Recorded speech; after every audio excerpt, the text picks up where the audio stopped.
hello everyone, welcome to day 4 of my vlog. And today I am with the family, and guess where we are at right now? We are at Mount Faber Park Trail, and we're gonna spend a bit of time climbing up to the Henderson Waves. Are you guys ready? Okay, Nouman, are you ready?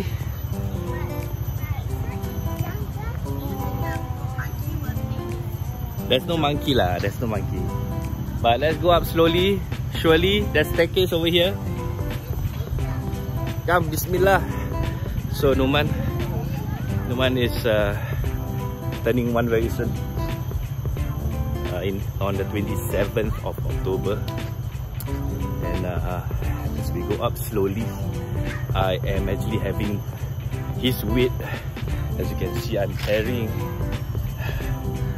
as I am climbing. You see a set of stairs down there, and Noah and my wife is at the back. So yeah, what's today's topic? Today's topic is about nature. Let's talk about nature. The reason why I want to do this is partly because there's limited nature reserves in Singapore, and I want my kids to explore as much trees and greeneries along their lives. As we record this, I am using my convex skills to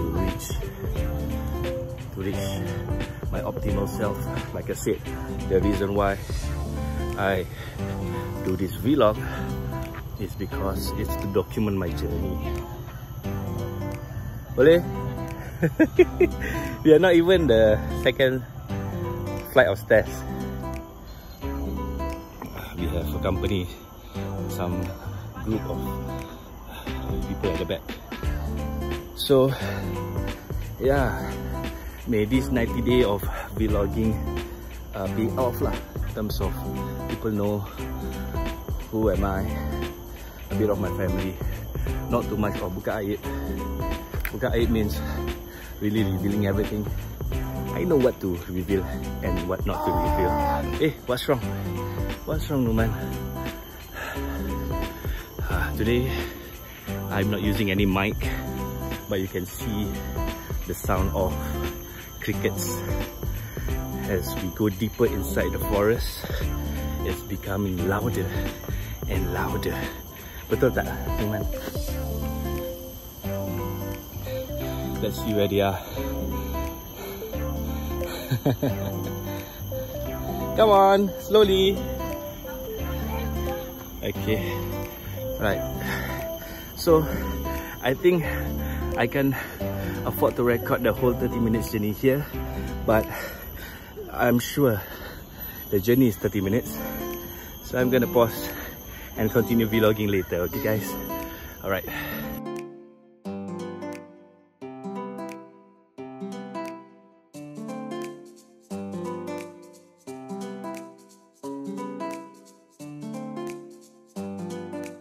Okay, so we are close to the Henderson Wave right now. It was quite a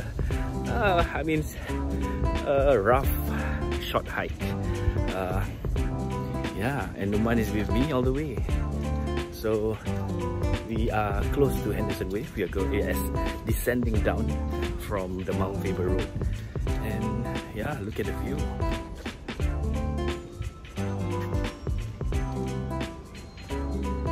Skyscraper, or Singapore HDBs, I would say.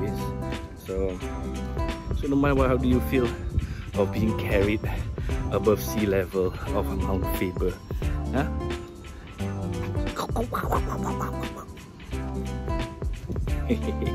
Okay lah. I'll continue in a bit.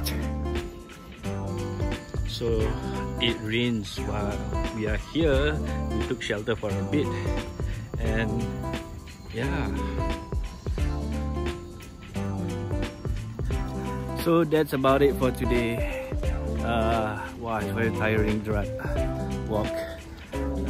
2 kilometers in, up, and 2 kilometers down.